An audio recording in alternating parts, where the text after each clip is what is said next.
자, 여러분. 겉보기엔 완전히 앞뒤가 안 맞는 듯한 3월 유통업체 매출 데이터, 오늘 제대로 한번 해독해 보겠습니다. 투자자의 시선에서 이 숫자들이 대체 무슨 의미인지, 그리고 우리가 가장 궁금해하는 미래 수익성을 향한 숨겨진 힌트가 어디에 있는지 바로 파헤쳐 보시죠. 일단 시작부터 이 엄청난 이상현상 한번 보고 가실게요. 백화점 매출은 무려 14.7%나 훅 뛰었는데 반대로 대형마트는 15.2%나 곤두박질 쳤습니다. 아니, 같은 유통 섹터 안에서 어떻게 이렇게 극단적으로 길이 갈릴 수가 있을까요? 여기서 꼭 짚고 넘어가야 할 팩트가 하나 있습니다.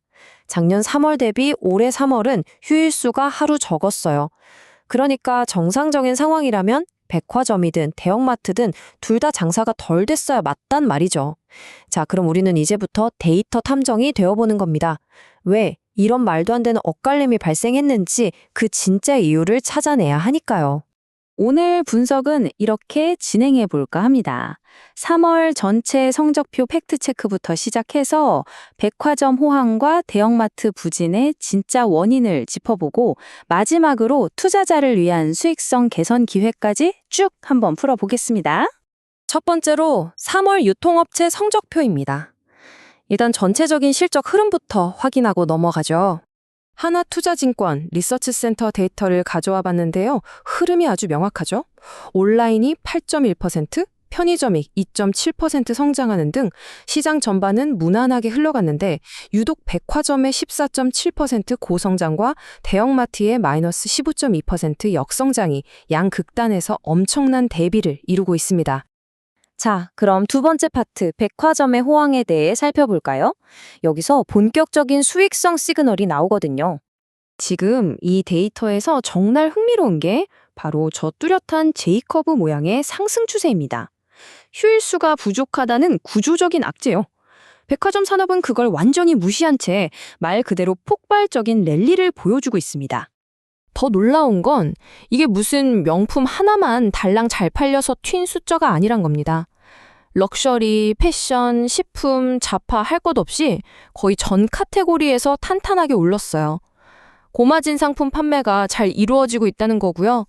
결국 굳건한 수익성 확보와 함께 내수 소비가 꽤 강력하게 시장을 받쳐주고 있다는 뜻이죠. 세 번째, 폭발하는 외국인 관광객 구매력입니다. 이게 바로 백화점 호황에 숨겨진 강력한 동력입니다.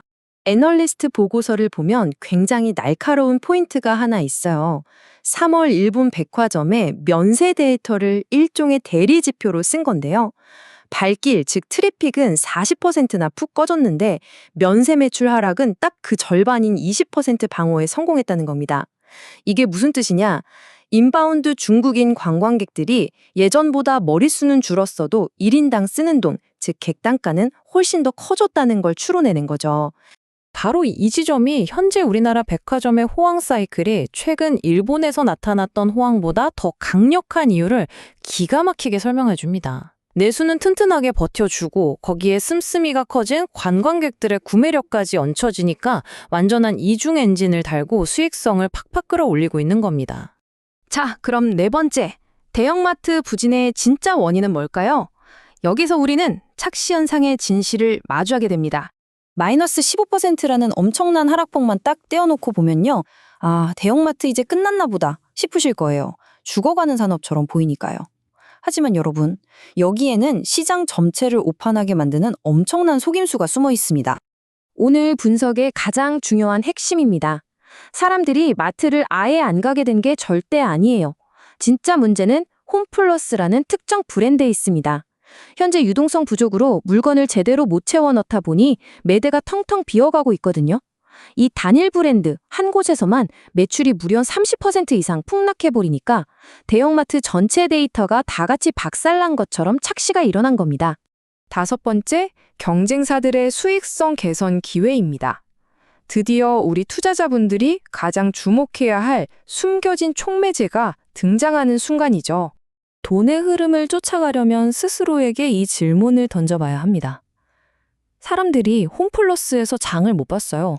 그럼 그 거대한 필수재 수요가 공중으로 그냥 증발할까요? 그럴 리가 없죠. 반드시 다른 어딘가로 이동하게 되어 있습니다. 섭외 패턴이 완전히 바뀌는 데는 당연히 시간이 조금 걸리겠지만 이 거대한 수요가 다른 경쟁 대형마트로 넘어가는 건 그야말로 필연입니다. 그렇게 되면 경쟁사들 입장에서는 점포당 매출이 확 뛰겠죠. 고정비 비중이 높은 유통업 특성상 이렇게 매출이 늘어나면 영업 레버리지 효과가 엄청나게 터집니다. 말 그대로 폭발적인 수익성 개선이 따라오게 되는 거죠. 마지막 6번째, 투자자를 위한 핵심 요약입니다. 지금까지 훑어본 데이터를 바탕으로 투자 인사이트를 명확하게 정리해보죠. 유통산업 전반의 전망은 매우 긍정적입니다.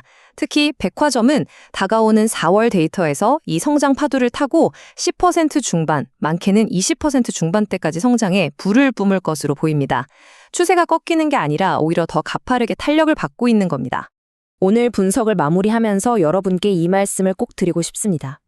데이터가 만들어낸 일시적인 비효율성을 먼저 캐치하는 게 투자의 첫걸음이라면 홈플러스가 흘린 그 30%라는 어마어마한 수요를 어떤 경쟁사가 흡수할지 그 타이밍을 잡아내는 것이야말로 진정한 투자자의 무기가 될 겁니다. 과연 다음 실적에서 누가 이 초과 이익의 횡재를 거머쥐게 될까요? 계속해서 시장의 변화를 예리하게 추적해 보시길 바랍니다.